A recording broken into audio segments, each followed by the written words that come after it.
My parents threw a housewarming party and banned me from attending, which would have been just another family humiliation, except for one small detail. I actually owned the house they were celebrating in. They had no idea I was about to walk through that front door with the deed in my hand, ready to expose their lies in front of all their guests. But to understand how I ended up crashing my own housewarming party, you need to hear the whole twisted story of how my golden child brother got everything while I got nothing, how I built my own success from scratch, and how my parents' greed finally caught up with them in the most spectacular way possible. Trust me, you're not going to believe how this ends. My name is Elena, and I learned early that love in my family came with conditions I could never seem to meet. I was born 5 years after my brother Marcus, and from day one, it was clear who the favorite was. While Marcus got new clothes for every school year, I got his hand-me-downs that never quite fit right. When he wanted to join soccer, baseball, or any other activity, my parents would immediately write the check. When I asked to take dance lessons, the answer was always, maybe next year, a next year that never came. Marcus was everything my parents wanted in a child. Tall, charismatic, naturally gifted at sports, and blessed with the kind of confidence that made adults instantly like him. I was quiet, bookish, and had the unfortunate habit of asking too many questions about fairness. Why does Marcus get a new bike when mine is broken? I'd ask, only to be told I was being ungrateful for what I had. Our house in Cedar Falls, Colorado was modest but comfortable, or at least it would have been if I'd ever felt comfortable in it. The living room walls were covered with Marcus's trophies and ribbons from various sports, while my academic achievements were relegated to the refrigerator door with dying magnets. When Marcus brought home a C+ on his report card, it was, boys will be boys. He's more of an athlete anyway. When I brought home straight A's, it was, good. That's what we expect from you. The pattern was so consistent that I stopped hoping for anything different. Christmas mornings were exercises in watching Marcus unwrap expensive gifts, while I got practical items like socks and school supplies. Birthday parties were elaborate affairs for him, complete with themes and hired entertainment, while mine were small family dinners, where the conversation inevitably turned to Marcus's latest accomplishments. But it wasn't just the material differences that hurt. It was the complete lack of interest in who I was as a person. My parents could tell you every detail about Marcus's football stats, his friends, his girlfriend drama, and his college plans. If someone asked them about my interests, hobbies, or dreams, they'd give vague answers and quickly change the subject back to their golden child. The person who saw this inequality most clearly was my Aunt Rosa, my mother's younger sister. She lived about 20 minutes away with her husband Miguel, and their house at 847 Pine Ridge Drive became my sanctuary. Every few weeks, when my parents were attending one of Marcus's games or school events, they'd drop me off at Rosa and Miguel's house rather than take me along. Elena, mija, Rosa would say, pulling me into her warm kitchen that always smelled like fresh tortillas and coffee. Tell me what you've been learning in school.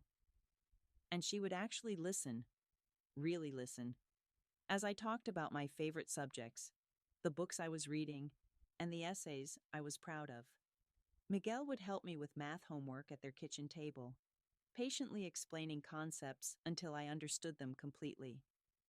Their house was everything mine wasn't. The walls displayed family photos where everyone was smiling genuinely, not posing stiffly for the annual Christmas card.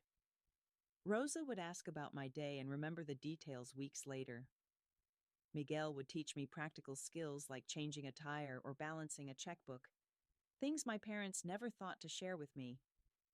It was during one of these visits, when I was about 12, that Rosa first said the words that would stick with me forever. Elena, sometimes the people who are supposed to love us most are the ones who see us least clearly. But that doesn't mean you're not worth seeing.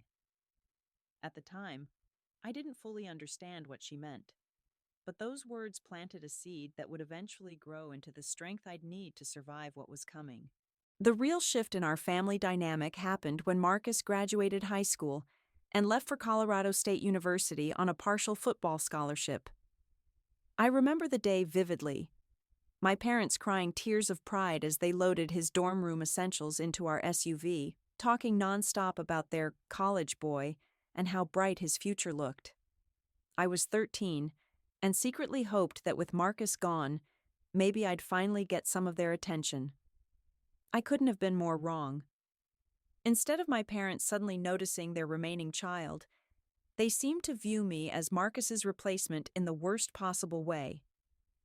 Within a week of him leaving, my mother handed me a cleaning schedule.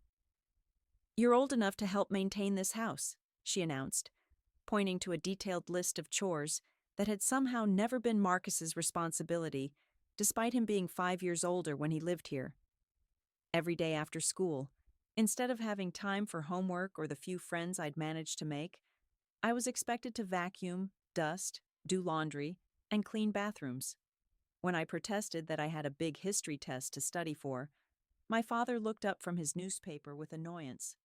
"Marcus always found time for his responsibilities and his studies. You need to learn better time management." The irony wasn't lost on me that Marcus's biggest responsibility had been keeping his own room clean, something he'd failed at spectacularly, leaving dirty clothes everywhere and dishes growing mold under his bed. But pointing this out only earned me lectures about being resentful and comparing myself to others. By my sophomore year of high school, the household duties had expanded significantly. My mother, who worked part-time at a dental office, decided she was too tired to cook dinner most nights. "Elena can handle it," she told my father one evening. "She needs to learn these skills anyway." So at 15, I was meal planning, grocery shopping with a list and budget my parents gave me, and cooking dinner for 3 people every night. I taught myself to cook through YouTube videos and library cookbooks, starting with simple meals and gradually getting better. My parents would eat whatever I made in silence, occasionally offering criticism but never praise. "This chicken is a bit dry," my father would say, or "maybe use less salt next time." I don't remember ever hearing "thank you" or "this is good." Meanwhile, Marcus was living it up at college. Every phone call home was an event. My parents would put him on speaker and hang on his every word about parties, football practice, and his new girlfriend Stephanie. They'd send him care packages filled with his favorite snacks and enough spending money that he could afford to eat out whenever he didn't like the cafeteria food. The contrast was stark. I was running a household at 15 while my parents funded their 20-year-old son's social life. My grades somehow remained excellent despite everything. I'd stay up late after finishing the dinner dishes and cleaning the kitchen, studying by the light of my small desk lamp. I joined the debate team because it was free and met during lunch, meaning it wouldn't interfere with my home duties. My English teacher, Mrs. Patterson, noticed my potential and encouraged me to think about college. "You have a real talent for argument and analysis," she told me after I'd won a particularly challenging debate about constitutional law. "Have you considered studying pre-law?" The idea excited me more than I could express, but when I mentioned it at dinner, my parents barely looked up from their plates. "That's nice, dear," my mother said absently. "Speaking of college, Marcus needs money for his spring break trip to California with the football team." It was Rosa who really listened when I talked about my dreams during one of my weekend visits. "Law school," she mused, nodding thoughtfully. "You'd be excellent at that, Elena. You've always been good at seeing through people's nonsense and fighting for what's right." Miguel leaned forward with interest. "What kind of law are you thinking about?" For the first time, I felt like my future mattered to someone. "Maybe family law," I said, "helping kids who don't have anyone advocating for them." Rosa and Miguel exchanged a meaningful look that I'd learned to recognize years later. They were already planning something that would change my life completely. The breaking point came during my junior year when it was time to start seriously thinking about college applications. I had been researching universities obsessively, staying up late to read about different programs and scholarship opportunities. My grades were stellar, a 4.2 GPA despite managing a household, and my debate team had won several regional competitions. I was excited about my prospects.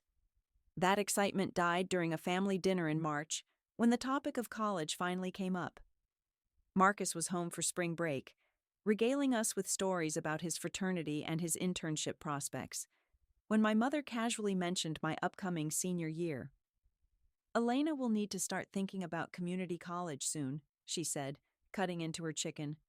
Something practical and affordable. I nearly choked on my food. Community college? Mom, I've been looking at 4-year universities. My grades are better than Marcus's were, and I've been researching financial aid. Elena, my father interrupted, his voice carrying that familiar tone of dismissal. We've already stretched ourselves thin, putting Marcus through school. We simply can't afford another 4 years of tuition, room and board, and all those expenses. But Marcus got a scholarship. A partial scholarship, my mother corrected. We still pay most of his costs. And he's studying business, which has real career prospects. What would you even study? Liberal arts? Philosophy? Those degrees don't lead anywhere. The unfairness hit me like a physical blow. Marcus's business degree was largely theoretical since he spent most of his time partying and barely maintained a C average. Meanwhile, I had clear goals and the academic record to achieve them. I want to study pre-law, I said quietly. I've already researched programs, and there are scholarships. Law school? My father actually laughed. Elena, be realistic. That's years more school, and lawyers are a dime a dozen these days. You'd be better off learning a trade or getting a 2-year degree in something practical like dental hygiene. That weekend, I found myself at Rosa and Miguel's house, crying into a cup of hot chocolate while my aunt rubbed my back.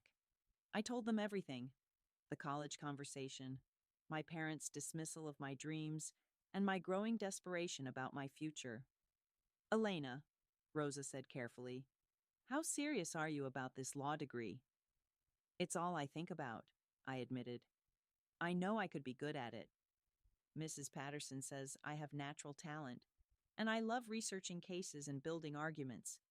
But my parents act like it's some impossible fantasy. Miguel leaned forward. What if we told you it wasn't impossible?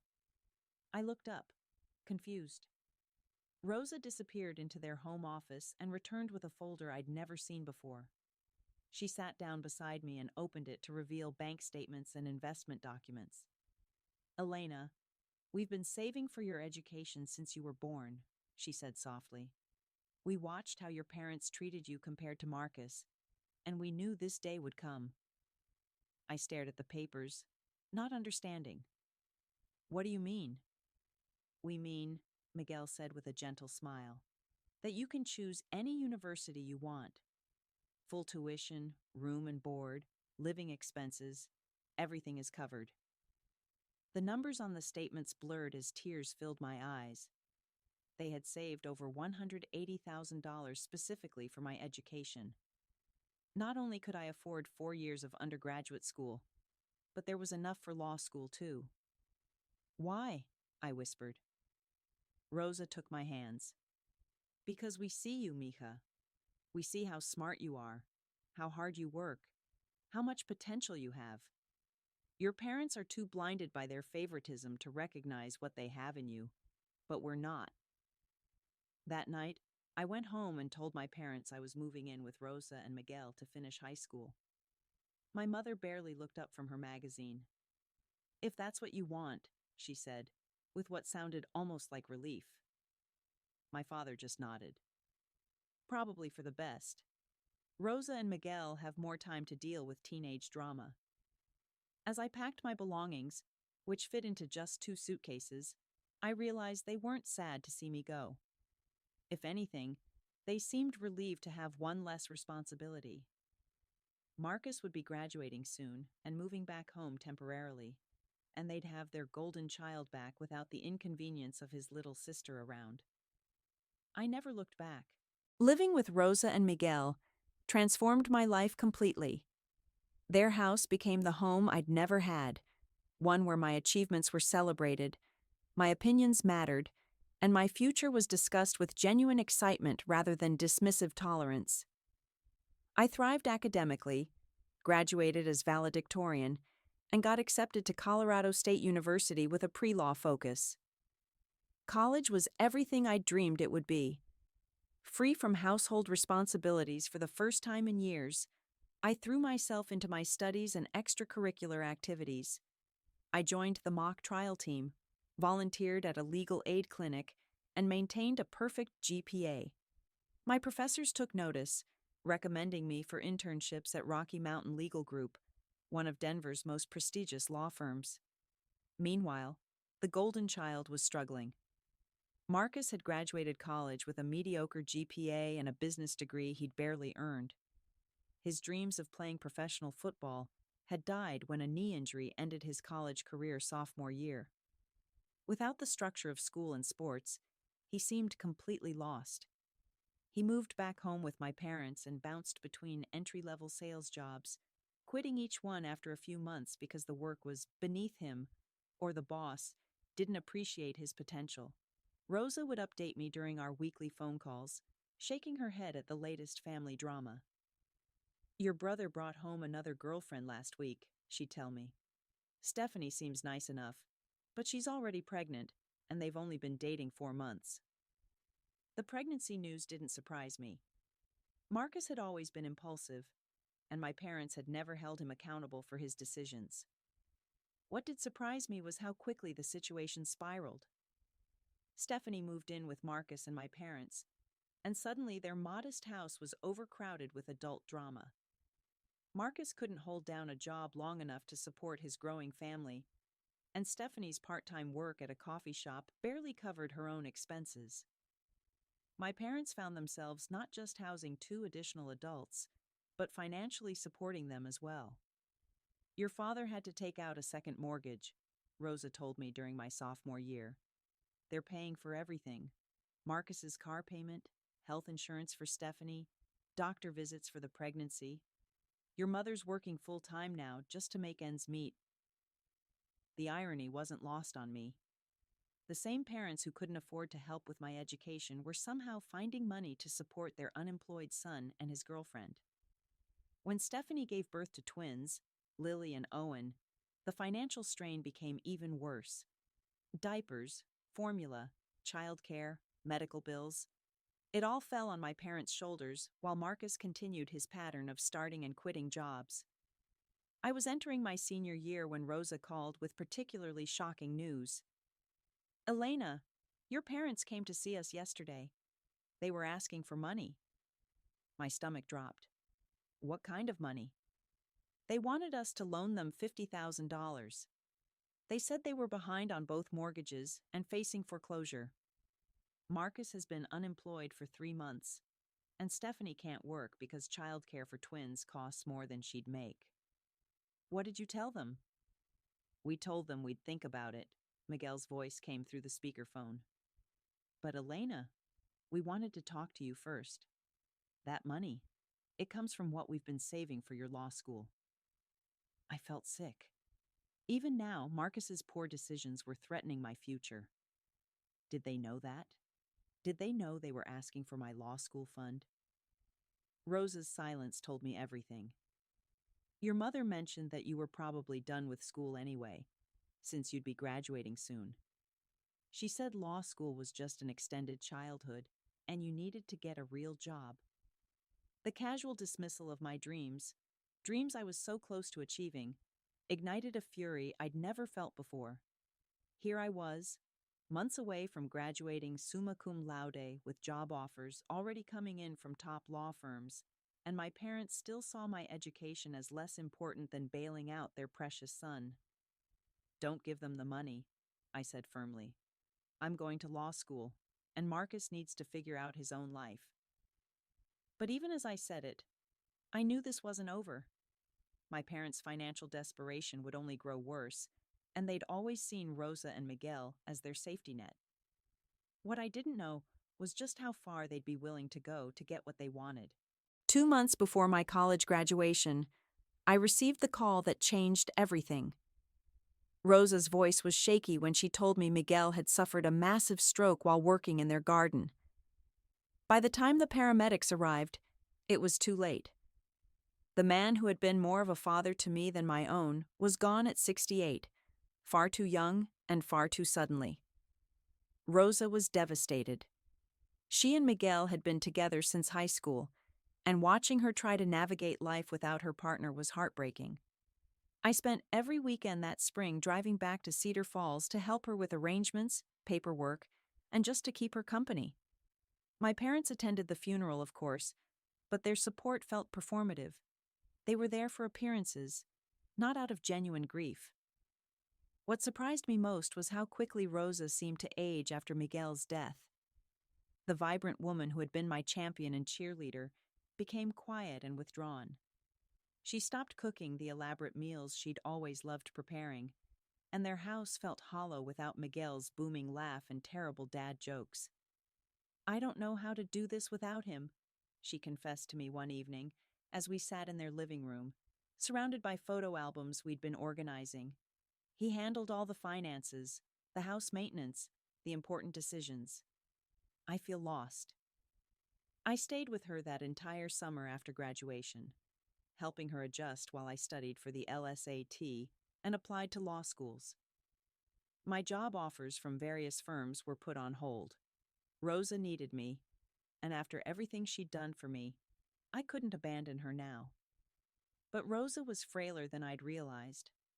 The doctor visits became more frequent, and terms like heart complications and stress-related illness became part of our vocabulary. She tried to hide how sick she was, but I could see her declining week by week.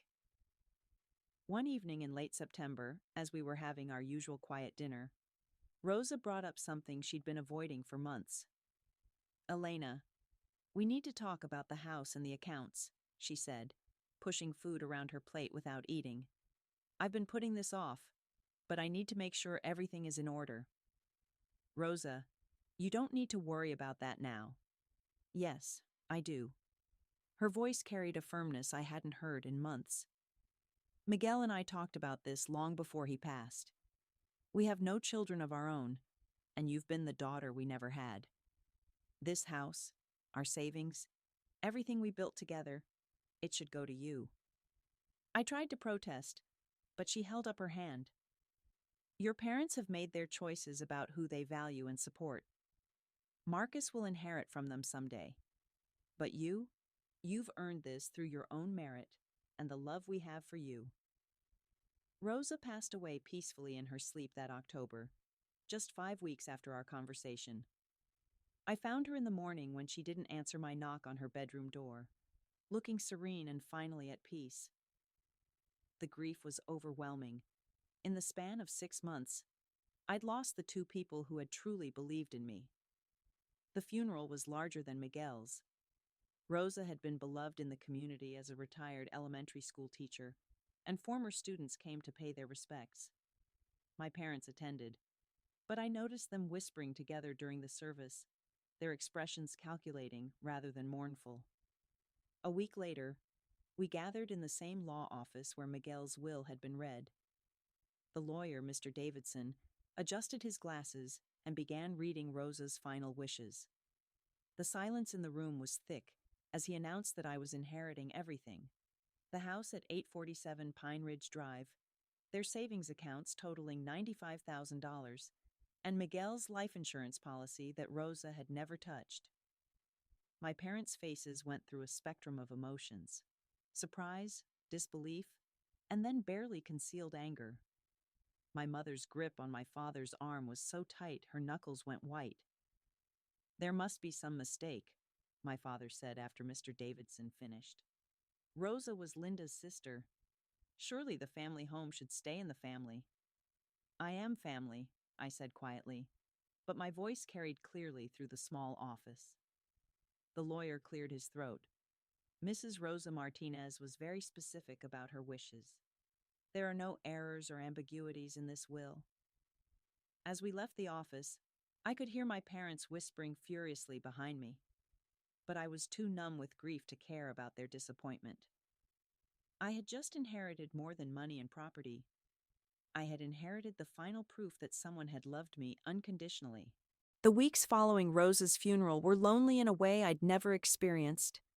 The house at 847 Pine Ridge Drive felt enormous and empty without her warm presence filling every corner. I'd inherited not just property and money, but the crushing weight of losing my chosen family. Law school acceptance letters sat unopened on the kitchen table as I struggled with grief and the overwhelming responsibility of managing an estate. That's when my parents began reaching out. It started small. A phone call from my mother asking how I was handling everything, a text from my father offering to help with any paperwork or legal stuff you might not understand. Their concern felt genuine, and in my vulnerable state, I found myself cautiously hopeful that maybe Rose's death had made them realize how precious family truly was. "Elena, honey," my mother said during one of our phone conversations, "we know we weren't always the best parents to you. Losing Rosa has made us realize how short life is, and we don't want to have regrets." My father's voice came through the speaker. "We'd like to try again, if you'll let us. Maybe we could start having family dinners again?" The first dinner was awkward, but not unpleasant. They asked about my plans, seemed genuinely interested in my law school prospects, and for the first time in years, I felt like I might actually have parents who cared about me. Marcus was there with Stephanie and the twins, who were now adorable 2-year-olds with his curly hair and her bright smile. "Aunt Elena," Lily squealed, running to hug my legs. The title made my heart swell. I'd never been an aunt to anyone before. These family gatherings became weekly events. My parents seemed genuinely remorseful about our past, and I found myself wanting to believe that people could change. They listened when I talked about my internship at Rocky Mountain Legal Group, where I'd been offered a permanent position after law school. They celebrated when I got accepted to University of Denver's law program with a partial scholarship. "We're so proud of you," my mother said, tears in her eyes after I shared the acceptance news. "We should have supported you like this from the beginning." It was during one of these dinners that I noticed my father struggling to reach for his water glass. His arthritis had gotten worse, and my mother mentioned that their house was becoming difficult for them to manage. "All those stairs," she sighed, "and the bathroom upstairs is so hard for your father to navigate now that his knees are bad." An idea began forming in my mind. I had Rosa's inheritance sitting in accounts, more money than I knew what to do with, and here were my aging parents struggling in a house that no longer met their needs. Maybe this was my chance to truly heal our family. "What if I helped you find a new house?" I offered during our next dinner. "Something single story, easier to maintain. I could help with the down payment." The gratitude in their faces seemed genuine. "Elena, that's incredibly generous," my father said, "but we couldn't ask you to do that." "You're not asking. I'm offering," I insisted. "Rosa left me more than I need for law school. She would have wanted me to take care of family." We spent the next month house hunting together. It felt like the normal family bonding I'd always craved. My parents included me in every decision, asked for my opinions, and seemed truly appreciative of my generosity. We found the perfect place, a beautiful ranch-style home in Riverside Meadows, with wide doorways, no stairs, and a lovely garden that my mother fell in love with immediately. The day I wrote the check for the down payment, $85,000 from Rosa's inheritance, my parents cried. Real tears of gratitude, and what seemed like genuine love. "We don't deserve this," my mother whispered, hugging me tight. "We don't deserve you." "Everyone deserves a second chance," I replied, meaning it completely. We agreed that once they sold their old house, they'd use that money to pay off the remaining mortgage, making the new place completely theirs. I was starting law school in the fall, and knowing my parents were comfortable and happy felt like the best investment I could make. "We want to throw a proper housewarming party," my father announced as we got the keys. "Invite the whole family, all our friends. We want everyone to see what an amazing daughter we have. I couldn't have been happier. Finally, I was going to be celebrated by my own parents. Finally, I was going to matter. I had no idea what was actually being planned. Law school kept me incredibly busy that first semester. Between constitutional law, contracts, and legal writing courses, I barely had time to breathe, let alone think about anything else. My parents seemed to understand, and our weekly dinners became monthly check-ins where they'd update me on how much they loved their new house and how grateful they were for my generosity. "The neighbors are so friendly," my mother would gush during our phone calls, "and your father's arthritis has improved so much without all those stairs to climb." Every time they mentioned the housewarming party, I felt a warm glow of anticipation. "We're still planning it," my father would say. "We want it to be perfect, a real celebration of family and fresh starts." Weeks turned into months. Whenever I asked about the party date, I got vague responses about wanting to get settled first and making sure we do it right. I was too overwhelmed with school to push the issue, trusting that they'd let me know when they were ready. Then came the Facebook post that shattered everything. I was in the law library, taking a break from studying for my civil procedure exam, when I mindlessly scrolled through social media. That's when I saw it. A post from my cousin Jessica, my mother's niece, who I barely knew but was friends with on Facebook. "So excited for Uncle David and Aunt Linda's housewarming party tomorrow. The new house is gorgeous. They've worked so hard to afford it. Can't wait to celebrate with the whole family." My blood ran cold. Tomorrow? I read the post 3 times, hoping I'd misunderstood. The comments below made it worse. "Can't believe they finally got their dream house. So proud of them for saving up and making it happen." David was telling me how many extra shifts he worked to afford this place. My hands were shaking as I called my mother. She picked up on the second ring, sounding cheerful and busy. "Hi, Elena. I can't talk long. I'm preparing food for tomorrow." She stopped abruptly, realizing what she'd just said. "Tomorrow?" I asked, my voice deadly calm. "What's tomorrow, Mom?" The silence stretched for what felt like an eternity. "Oh, honey, it's just a small get-together. Nothing formal. We didn't want to bother you during exam time." A small get-together that half the family is posting about on Facebook? Another pause. "Elena, you're so busy with school, and we know how stressful law school is. We thought it would be better."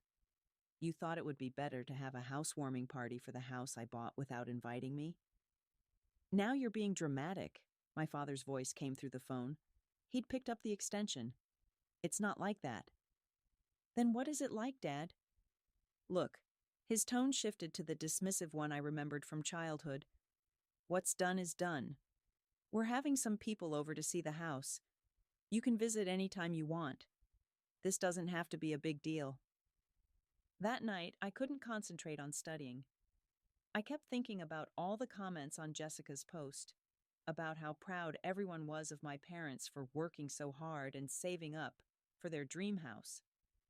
The house I had purchased with money meant for law school. The house they were taking full credit for. The next day, I made a decision that would have seemed impossible just months earlier. I drove to Riverside Meadows and parked a block away from what used to be my gift to them, but was now apparently their personal achievement. The street was lined with cars. Through the large front windows, I could see dozens of people milling around, laughing and celebrating. Balloons decorated the front porch, and a banner reading, "Welcome to our new home," hung across the entryway. I sat in my car for 20 minutes, watching my parents play the role of proud homeowners. I saw my father gesturing grandly as he gave what appeared to be a house tour, my mother beaming beside him as friends and family congratulated them on their success. Marcus was there too, holding one of the twins while Stephanie chatted with relatives. The whole family was together, celebrating a home they didn't buy, taking credit for a generosity they hadn't shown, basking in admiration they hadn't earned. As I watched my father shake hands with Uncle Bob from my mother's side of the family, probably accepting congratulations for his hard work and smart financial planning, I realized this wasn't just about being excluded from a party. This was about being erased entirely. I sat in my car for another 10 minutes, watching the celebration of my own generosity before I made my decision.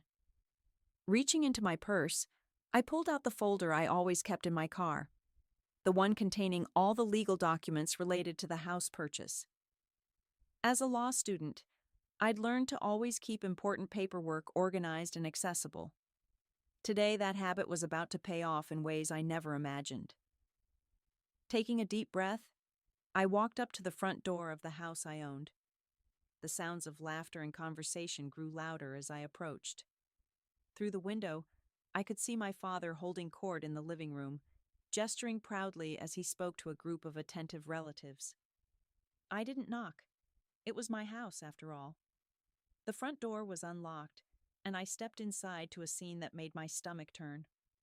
The living room was packed with family members and family friends, all holding drinks and small plates of food. A large, "Congratulations on your new home" banner hung across the mantelpiece, and someone had even brought a cake decorated with a little fondant house. "Took us years of saving and sacrifice," my father was saying to Uncle Bob and a few other relatives, "but we finally did it. Bought our dream house with cash." "That's incredible, David," Uncle Bob replied, raising his beer.